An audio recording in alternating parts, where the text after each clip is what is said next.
मैंने बॉलिंग तो की नहीं, आपने बैटिंग पहले शुरू कर दी। आपने कहा आपका कोई इंटरेस्ट नहीं है राहुल गांधी पर। अब इस पर मेरा भी सवाल नहीं, मोदी जी में भी नहीं चाहे क्या बोला? आपने रिसर्च कम की है, मैंने ज्यादा की है, और मैं ये ट्वीट आपके जवाब के साथ सोशल मीडिया पर पोस्ट करूंगी। रैपिड फायर, ये रैपिड फायर फंसाने वाला फायर, मतलब फंसाने वाला। खाली आपको लाइसेंस थोड़ी है कि आप हमें फंसाएंगे। हेडलाइन नहीं मिला तो रैपिड फायर दो, जिसमें वही बोलना है जो इन्होंने मुझे ऑप्शन देने हैं।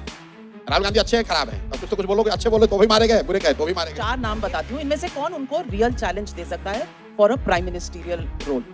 राहुल गांधी, प्रियंका गांधी वाड्रा, ममता बनर्जी, अरविंद केजरीवाल। देखिए, जितने ऑब्जेक्टिव क्वेश्चन इस तरह के बनाए जाते हैं उसमें रहता है नन ऑफ अबव या अदर्स। उस बहुत बड़ी बात आप कह रहे हैं कि इनको हराया नहीं जा सकता है। मैंने जो बिल्कुल हराया जा सकता है, बिल्कुल हराया जा सकता है। मेरा सवाल ये था ही नहीं कि मोदी जी को कभी हराया जा सकता है या नहीं। मेरा चलो भाई देखो अब मैं क्या करता हूँ। तो चलिए शुरू करते हैं। चुनाव का सीजन है, तो चुनाव के सीजन में हमेशा सबके दिल में और दिमाग में एक ही सवाल होता है, और सवाल ये होता है कि सरकार किसकी बनेगी, सीटें किसको कितनी आएंगी। और ये खेल तो नहीं कहूंगी, पर ये कैसे होता है, बिहाइंड द सीन्स क्या होता है, ये आपने बहुत करीब से देखा है। हम मालूम है तेरे बाप को मत सिखा। सबसे पहले तो पूछना चाहूंगी आपसे, अब की बार 400 पार एक तरफ का नारा है, दूसरी तरफ है जाति जनगणना। नैरेटिव कौन सा ज्यादा पावरफुल है, और आपको अगले 8 हफ्तों में क्या होता नजर आ रहा है? अभी बता है भाई, अभी बता है। अगले 8 हफ्तों में क्या होगा इसका अनुमान लगा पाना तो मुश्किल है। जातीय जनगणना तो निश्चित तौर पर नैरेटिव नहीं है। 400 पार तो एक नारा है, वॉर क्राई कह सकते हैं, गोल सेटिंग कह सकते हैं on behalf of BJP and NDA, लेकिन वो भी पब्लिक का नैरेटिव नहीं है, वो तो बीजेपी का अपना स्लोगन है। सही पकड़े हैं। लेकिन आपके एक और साथी हैं जो एक और पदयात्रा कर रहे हैं, पदयात्रा तो नहीं पर भारत जोड़ो न्याय यात्रा कर रहे हैं, और वो आजकल कुछ एंग्री यंग मैन की भूमिका में नजर आ रहे हैं। राहुल गांधी की बात कर रही हूँ। मगर क्यों? इस पर मैंने पहले भी टिप्पणी करी हुई है। यात्राओं का एक अपना महत्व है। यात्रा चाहे आप पैदल करें, गाड़ी से करें, हेलीकॉप्टर से करें, पब्लिक कनेक्ट, पब्लिक आउटरीच जो भी पब्लिक सर्विस में है, पब्लिक डोमेन में है, उसको तो करना ही है। अगर आप ऐसा कोई प्रयास करते हैं उसका निश्चित तौर पर कोई कुछ ना कुछ फायदा आपको होगा। इतना छोटा पहले कभी नहीं हुआ होगा। लेकिन यात्रा का जो फायदा है वो चुनावी परिणाम में असर उसका इफेक्ट हो जाए ये जरूरी नहीं। जहां तक राहुल जी की ये यात्रा का सवाल है, जैसा कि आपने देखा पहली बार उन्होंने जो यात्रा की उसका फायदा उनको कर्नाटक में अपेरेंटली और तेलंगाना में शायद मिला। तो बात मैं आपको बता रहा हूँ कि उससे राहुल गांधी को कुछ फायदा हो सकता है, लोग उनके बारे में बेहतर समझ सकते हैं, जान सकते हैं, लेकिन वो चीज आपके इलेक्शन के परिणाम में कन्वर्ट हो जाए उसके लिए और कई फैक्टर आपके पक्ष में होने चाहिए। ये बड़ी अच्छी बात कही आप।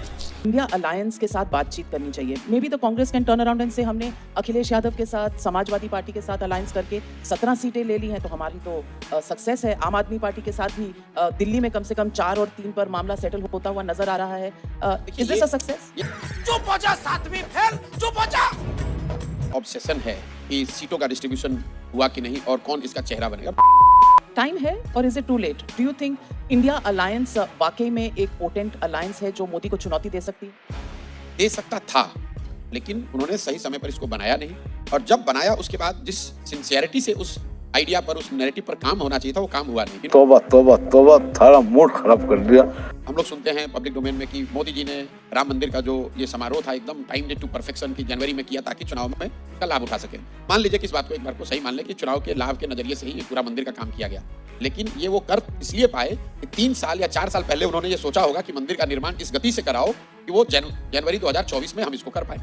क्या बात है सर, क्या बात है सर, क्या बात, ये बात है। बहुत से हाथ उठ रहे हैं। पहला सवाल वहां पीछे जी। मेरा पहला प्रश्न तो जो रूलिंग पार्टी है उसके अगेंस्ट है, ये इसलिए ताकि यहाँ का जो नैरेटिव चला वो बैलेंस हो जाए, ताकि रूलिंग पार्टी के अगेंस्ट भी कोई क्वेश्चन हो जाए। मेरा पहला प्रश्न ये है, जो भारतीय जनता पार्टी है वो जो युवा है उनको जॉब देने में इतनी सक्सेसफुल नहीं रही है, तो उसको ये पार्टी कैसे बैलेंस करती है इलेक्शंस में? यूपी में भी अच्छा परफॉर्म कर जाते हैं, सेंट्रल लेवल पे भी कर जाते हैं, एंड ये भी नैरेटिव बताते हैं कि जो यंग पॉपुलेशन है वो काफी है देश में, इस वोट को ये बैलेंस कैसे कर पाते हैं? रुक, तेरे को बताते तेरी माँ की।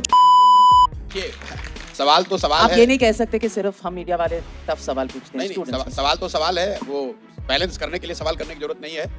आपने कहा कि सरकार जीत क्यों रही है? सरकार जीत इसलिए रही है कि जो लोग उनके विपक्ष में हैं वो अपने आप को संगठित नहीं कर पा रहे हैं, उस तरह विपक्ष के जो वॉइस है उसको वो गैल्वेनाइज नहीं कर पा रहे हैं। आपने कहा कि अगर सारे लोग नाराज हैं तो सरकार जीत क्यों रही है? भाई सरकार जब पिछली बार जीत कर आई 2019 में 100 लोग जो वोट देने गए उसमें से 38 लोगों ने सरकार के पक्ष में वोट दिया, मोदी जी के पक्ष में वोट दिया, 62 लोगों ने नहीं दिया।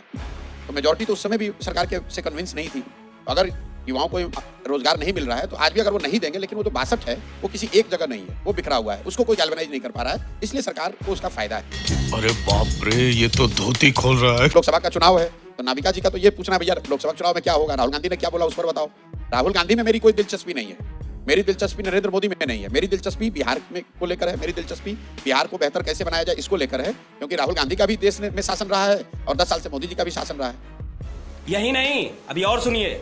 बिहार तो देश का सबसे गरीब और पिछड़ा ही राज्य रहा हुआ। अभी लड़के यहाँ मिले, सब बता रहे हैं भैया हम बांका से हैं, हम बिहार से हैं, कुछ ऐसा बिहार में हो कि हम लोग को दिल्ली ना आना पड़े, ना पढ़ाई के लिए ना नौकरी रोजगार के लिए। तो मैं मेरा फोकस वो है, बाकी लेकिन दूसरों का जो फोकस जहाँ पर है उसको भी एकोमोडेट करके चलना पड़ता है। आपने कहा आपका कोई इंटरेस्ट नहीं है राहुल गांधी पर, अब इस पर मेरा भी सवाल। नहीं, मोदी जी में भी नहीं है, उनमें इंटरेस्ट था तब उनके साथ काम किया। राहुल गांधी में जब इंटरेस्ट था तो उनके साथ काम किया या काम करने की कोशिश की। मगर क्यों? मैंने बॉलिंग तो की नहीं, आपने बैटिंग पहले शुरू कर दी। मेरा सवाल है, आप सेलेक्टिवली ये कह रहे हैं कि राहुल गांधी में नहीं, हेडलाइन बनाने की कोशिश कर रहे हैं। मैं बिल्कुल प्रशांत किशोर ने कहा कि राहुल गांधी में इंटरेस्ट नहीं, मेरा ना राहुल गांधी में इंटरेस्ट है ना मोदी जी में इंटरेस्ट है, मेरा किसी भी नेता में किसी भी पॉलिटिकल फॉर्मेशन में इंटरेस्ट नहीं है। और बीजेपी 370 का टारगेट है। बीजेपी भाई टारगेट तो देखिए वो हर चुनाव में टारगेट देते हैं। ये पार्लियामेंट में प्रधानमंत्री ने कहा है। प्रधानमंत्री ने बंगाल के गांव-गांव में घूम के कहा कि 200 सीट जीत रहे हैं। प्रधानमंत्री ने यहाँ मोदी जी ने और अमित शाह ने यहाँ दिल्ली में घूम कर कहा हम 40 सीट जीत रहे हैं, आया 8 सीट। आपकी या किसी मीडिया वाले की ये जरूरत नहीं है, नहीं कर सकता है कि जाके अमित शाह से पूछे कि भाई 200 सीट आपने कहा था अमित शाह जी, आप इतने जगह चुनाव जीते हैं लेकिन बंगाल में आपसे गलती हो गई। ये कोई आज तक मुझे ये सवाल, मैं ये नहीं कह रहा हूं कि अमित शाह जवाब नहीं देंगे, वो देंगे जवाब। कोई सवाल पूछता ही नहीं है कि भाई आप 10 में 8 आप जीते लेकिन बंगाल में आपसे आपके आकलन में आपके अनुमान में गलती हुई, कम से कम इतना तो मानो भाई कि किसी दूसरे का किशोर जी आप नहीं, आपने अगर पूछा हो तो बताइए। मीडिया में इतना पॉट शॉट लिया है तो आज इस ऑडियंस के सामने मैं कह रही हूँ कि ये सवाल मैंने पूछा है, आपने रिसर्च कम की है, मैंने ज्यादा की है, और मैं ये ट्वीट आपके जवाब के साथ सोशल मीडिया पर पोस्ट करूंगी जहां ये सवाल पूछा गया है और अमित शाह का जवाब था हम टारगेट अपने कार्यकर्ता के लिए सेट करते हैं। तो ठीक है, बहुत अच्छी बात इन्होंने कही। अमित शाह जी ने जवाब दे दिया कि हम टारगेट अपने कार्यकर्ताओं के लिए सेट करते हैं, तो ये 370 का टारगेट भी उन्होंने अपने कार्यकर्ताओं के लिए सेट किया है। भाई कैसी लगी आगे स्वाद? हर व्यक्ति, हर पार्टी, हर लीडर को यह अधिकार है कि वो टारगेट सेट करे, उसके लिए प्रयास करे। सफलता मिले तो बहुत अच्छी बात है, न मिले तो you should be humble enough to accept कि भाई मेरे से गलती हो गई। जबरदस्ती का ये मत कहिए कि मेरे से तो गलती हो ही नहीं सकता है, मैं अमित शाह हूं, मैंने बोल दिया तो ऐसा ही होगा, क्योंकि 2014 के बाद कम से कम 8 या 9 चुनाव में तो मैं उनके आमने सामने रहा हूं जहां पर कि उनके टारगेट जो उन्होंने कार्यकर्ताओं के लिए सेट किए उन्होंने हासिल नहीं किए। बिहार 2015 में 200 सीट ला रहे थे, 55 पे निपट गए। पंजाब में हम लोग को हरा रहे थे, अकाली बीजेपी सिरे से साफ हो गई। उसके बाद आंध्र प्रदेश में टीडीपी बीजेपी सरकार गठबंधन था। मैं आपको 8-9 ऐसे राज्यों, लेकिन इसकी चर्चा नहीं करते, इसकी चर्चा नहीं करते, वो भूल जाते हैं जो मैं इसीलिए आपसे पूछ रही हूँ कि 370 का पार्टी का कहना है कि उनका टारगेट है और वो 370 देखिए, आप क्या समझते हैं रियलिस्टिक नंबर क्या है? बार-बार आपको कह रहा हूँ, मैं ये तो दावा नहीं कर सकता हूँ। मैं पहले कहा कि नंबर मैं नहीं, मेरी क्षमता नहीं कि मैं नंबर किसी की बता सकूं, लेकिन बीजेपी अपने दम पर 370 सीट जीत जाए इसकी संभावना बहुत कम है। रैपिड फायर, ये रैपिड फायर फंसाने वाला फायर, मतलब फंसाने वाला जवाब। आपको लाइसेंस थोड़ी है कि आप हमें फंसाएंगे। हेडलाइन नहीं मिला तो रैपिड फायर दो, जिसमें वही बोलना है जो इन्होंने मुझे ऑप्शन देने हैं। राहुल गांधी अच्छे हैं खराब हैं, अब कुछ तो कुछ बोलोगे, अच्छे बोले तो भी मारे गए, बुरे कहे तो भी मारे गए। ये मेरा क्वेश्चन ही नहीं था, इन्होंने खुद जवाब चलिए तो चलिए फिर आपने जो सवाल पूछा नहीं, आप रैपिड फायर अपना कर लो, ओरिजिनल जो लेके आए वो कर लो। अच्छा, मोदी के बनाम मैं 4 नाम बताती हूँ, इनमें से कौन उनको रियल चैलेंज दे सकता है for a prime ministerial role? Rahul Gandhi, Priyanka Gandhi Vadra, Mamata Banerjee, Arvind Kejriwal. देखिए, जितने ऑब्जेक्टिव क्वेश्चंस इस तरह के बनाए जाते हैं उसमें रहता है नन ऑफ अबव या अदर्स, वो ऑप्शन रख के चलिए। जो आदमी भी 5 साल जमीन पर उतर के मेहनत करने को तैयार हो, वो मोदी जी को बड़ी चुनौती दे सकता है। ये भ्रम मत पालिए आप लोग कि मोदी जी को कोई हरा नहीं सकता है या ये इतने पॉपुलर हैं कि कोई इनके सामने खड़ा नहीं हो सकता है। मोदी जी को हराया जा सकता है, हराया गया है पिछले 10 वर्ष में, और आगे भी लोग हराएंगे। गजब बेइज्जती है। कांग्रेस की जब अपनी तूती बोलती थी तो पूरे देश में 4000 से ज्यादा विधानसभा है। वो जमाना भी मैं आपको बता रहा हूँ, 4000 में 2500 से 2700 विधायक कांग्रेस के होते थे। आज भाजपा के बहुत अच्छे जब टाइम होते हैं तो 1600-1700 विधायक होते हैं और आप लोग ऐसे बता रहे हैं जैसे लग रहा है कि इनसे बड़ा कोई लीडर ना कभी देश में पैदा हुआ ना आगे कोई पैदा होगा। जो सत्ता पर बैठा है वो ऐसा ही लगता है। और अभी तो रुको, क्लाइमैक्स अभी बाकी है। मैंने ऐसा सवाल पूछा कहाँ आपसे? मैंने पूछा आज आपने की कहा डेट कृष्ण, में आपने आप कहा बता रहे हैं कृष्ण कि कोई भगवान चैलेंज दे सकता है। आपने मैं कहा- पूछना चाहती हूँ यहाँ जितने स्टूडेंट्स बैठे हैं, चैलेंज ऑफ कोर्स दे सकता है, but that is a theoretical answer. नहीं, द मैंने आज- practical answer is has to be a realistic answer कि अगले 2 या 3 महीने में जब चुनाव होकर आएंगे तो इन्हीं में से कोई देगा, कोई नया फरिश्ता आएगा। नहीं, ये सवाल है आप- मेरा। आपने- इन्होंने सवाल का जवाब दिया या नहीं दिया, पहले तो ये मैं बता बता रहा हूं। दीजिए। आपने- नहीं दिया, अब आप बताइए। आपने ये कहा कि कृष्ण भगवान को आना पड़ेगा, मैं उस पर उल्टा कह रहा हूँ कि किसी को ऊपर से आने की जरूरत नहीं है। इस देश में इतने लोग, काबिल लोग हैं। 2024 में ये होता नजर आ रहा है। 24 में शायद न हो पाए, उससे क्या फर्क? That's my question. I rest my case. Let me ask the Again, next आप rapid fire आज- question. ऐसा है। अब ये राउंड तो मुझे जीतने एक- दीजिए. एक- Why are you being a bad एक loser? मिनट, जली ना, तेरी भी जली ना। एक वनडे मैच आप किसी से हार गए, ये T20 था. नहीं T20 हार गए, इसका मतलब ये नहीं कि उस टीम को हराया नहीं जा सकता। दोनों में फर्क है। बिल्कुल हराया आप जा ये सकता कहिए है. कि इस मैच में ये आदमी जीत रहा है, ये मत कहिए कि इस टीम को हराया नहीं जा सकता। दोनों में फर्क।